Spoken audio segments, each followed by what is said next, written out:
CPIM-ഉം BJP-യും ഞെട്ടുമോ? കേരളം കാത്തിരിക്കുന്ന ആ വലിയ വാർത്തയെന്ന്. താൻ ബോംബെന്ന് ആരോടും പറഞ്ഞിട്ടില്ലെന്നായിരുന്നു VD സതീശന്റെ ഇന്നത്തെ പ്രതികരണം.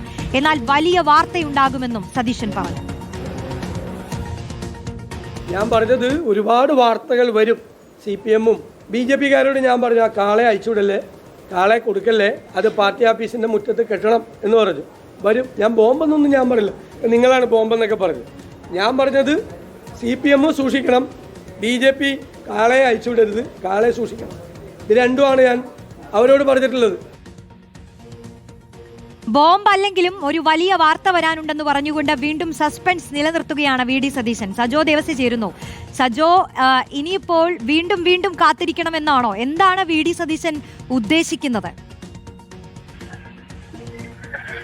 റോഷ്നി, ഏതായാലും ആ പറഞ്ഞ ബോംബ് ഏതായാലും ഇതുവരെ പുറത്തു വന്നിട്ടില്ലേ?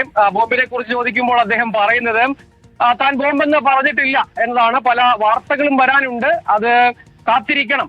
പലതും വരുന്നുണ്ടല്ലോ, ഇനിയും പലതും വരും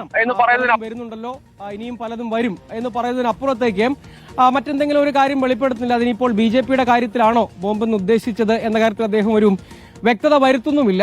അതേതായാലും ആ നിലയ്ക്ക് പുരോഗമിക്കുന്നുണ്ട്. ഒരു കാര്യത്തിൽ ഈ രാഹുൽ മാങ്കൂട്ടത്തിൽ വിഷയം, ആ ചാപ്റ്റർ ക്ലോസ് ചെയ്തു, അതിലൊരു നിലപാട് പാർട്ടി സ്വീകരിച്ചു. അതിൽ മാതൃകാപരമായ, സ്ത്രീത്വത്തെ ബഹുമാനിക്കുന്ന മാതൃകാപരമായ ഒരു നിലപാട് കോൺഗ്രസിന് സ്വീകരിക്കാൻ കഴിഞ്ഞിട്ടുണ്ട്. അതുകൊണ്ട് ഇനിയിപ്പോൾ ആ വിഷയത്തിൽ പ്രതിരോധം എന്നത് പ്രതിപക്ഷ നേതാവിന്റെ വാക്കുകളിൽ വളരെ വ്യക്തമാണ്. അതായത് CPIM-ൽ നോക്കൂ, അല്ലെങ്കിൽ മന്ത്രിസഭയിൽ തന്നെ ആരോപണ വിധേയരുണ്ടല്ലോ, അല്ലെങ്കിൽ ബലാത്സംഗ കേസിൽ പ്രതി ചേർക്കപ്പെട്ട MLA തന്നെ മുഖ്യമന്ത്രിക്കായി കൈ ഉയർത്തുന്നുണ്ടല്ലോ, തുടങ്ങിയ പ്രതിരോധങ്ങൾ ഉയർത്തുകയാണ് ഇക്കാര്യത്തിൽ ചെയ്യുന്നത്. അതായത് ഈ വിഷയത്തെ മറ്റ് ആരോപണങ്ങൾ ഉന്നയിച്ചുകൊണ്ട്, മറ്റ് വിമർശനങ്ങൾ, രാഷ്ട്രീയ വിമർശനങ്ങൾ ഉന്നയിച്ചുകൊണ്ട് പ്രതിരോധിക്കുക എന്ന നിലപാടിലേക്ക് തന്നെയാണ് എത്തിയിരിക്കുന്നത്. അതിനും അപ്പുറത്തേക്കുള്ള മറ്റെന്തെങ്കിലും ബോംബ് വരാനുണ്ടോ എന്ന ചോദ്യത്തിന് വ്യക്തത വരുത്തിയില്ലെങ്കിലും താൻ ബോംബെന്ന് പറഞ്ഞിട്ടില്ല എന്ന് അദ്ദേഹം പറയുകയും ചെയ്തു. അതായത് ഇനി ബോംബ് എന്നതിലല്ല, രാഷ്ട്രീയ വിമർശനങ്ങൾ ഉയർത്തിക്കൊണ്ട് തന്നെ ഈ വിഷയത്തെ പ്രതിരോധിക്കുക എന്നതാണ്. രാജിയില്ല എന്ന നിലപാട് കോൺഗ്രസ് അസന്നിഗ്ധമായി തന്നെ ആ ചാപ്റ്റർ ക്ലോസ് ചെയ്തു എന്ന് പ്രതിപക്ഷ നേതാവ്